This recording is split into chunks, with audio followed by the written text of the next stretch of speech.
بسم اللہ الرحمن الرحیم۔ السلام علیکم پیارے دوستو، امید ہے کہ آپ سب خیریت سے ہوں گے۔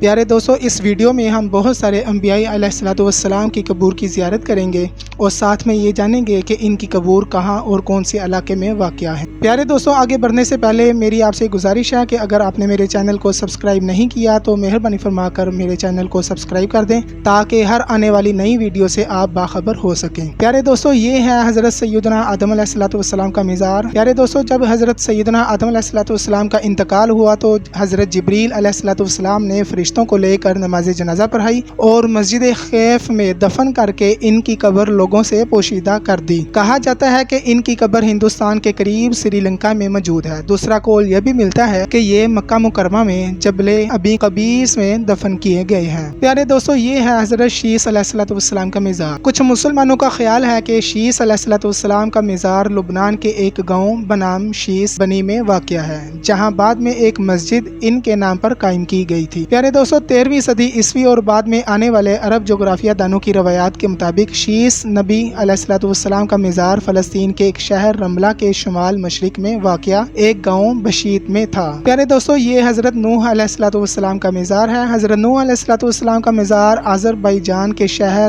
ناخچیوان میں موجود ہے۔ قصص الانبیاء میں حضرت سیدنا موسیٰ علیہ الصلوۃ والسلام کے وصال مبارک کے حوالے سے ایک روایت وہب بن منبع سے بھی نقل کی گئی ہے، جس میں وہ بیان کرتے ہیں کہ حضرت سیدنا موسیٰ علیہ الصلوۃ والسلام فرشتوں کی ایک جماعت کے پاس سے گزرے جو قبر کھود رہے تھے۔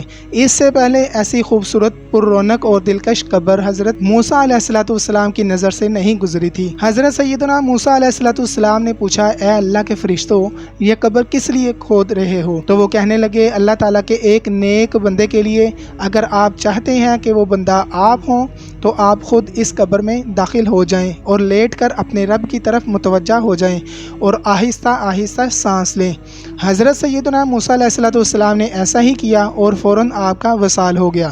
یوں فرشتوں نے آپ کی نماز جنازہ ادا کر کے آپ علیہ الصلوۃ والسلام کو وہیں پر دفن کر دیا۔ اہل کتاب اور دیگر سیرت نگاروں کے مطابق حضرت سیدنا موسیٰ علیہ الصلوۃ والسلام کا جب وصال باکمال ہوا تو آپ کی عمر مبارک تقریباً 120 سال تھی۔ حضرت امام جعفر صادق رضی اللہ تعالیٰ عنہ آپ روایت فرماتے ہیں کہ حضرت سیدنا موسیٰ علیہ الصلوۃ والسلام نے ماہ رمضان المبارک کی 21ویں شب کو وصال فرمایا۔ مصر کے نقشہ میں یہ جگہ بلبیس کے شمال میں واقع ہے۔ دوستو، یہ حضرت اسحاق علیہ الصلوۃ والسلام کا مزار مبارک ہے جو کہ شہر عکا میں شام میں موجود ہے۔ پیارے دوستو، یہ حضرت یوسف علیہ الصلوۃ والسلام کا مزار مبارک ہے۔ حضرت یوسف علیہ الصلوۃ والسلام کی قبر کے متعلق حیرت انگیز واقعہ یہ ہے کہ ابن ابی حاتم کی ایک حدیث میں ہے کہ نبی کریم صلی اللہ علیہ وسلم کسی اعرابی کے ہاں مہمان ٹھہرے ہوئے تھے۔ اس نے آپ صلی اللہ علیہ وسلم کی بڑی خاطر تواضع کی۔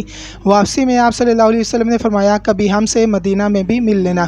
کچھ دنوں بعد اعرابی آپ صلی اللہ علیہ وسلم کے پاس آیا۔ آپ صلی اللہ علیہ وسلم نے فرمایا، کچھ چاہیے؟ اس نے کہا، ہاں یا رسول اللہ صلی اللہ علیہ وسلم، مجھے ایک اونٹنی دے دیجئے اور ایک بکری دے دیجئے جو دودھ دیتی ہو۔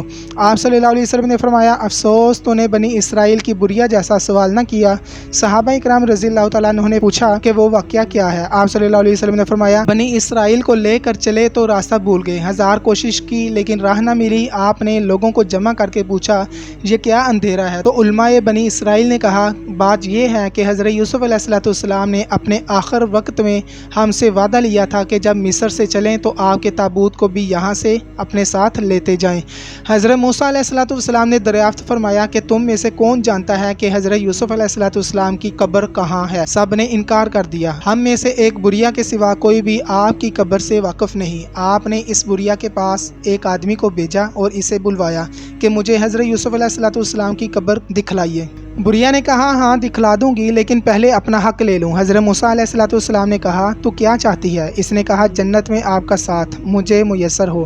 آپ علیہ الصلوۃ والسلام پر اس کا یہ سوال بہت بھاری پڑا۔ اس وقت وحی آئی کہ اس کی بات مان لو، اس کی شرط منظور کر لو۔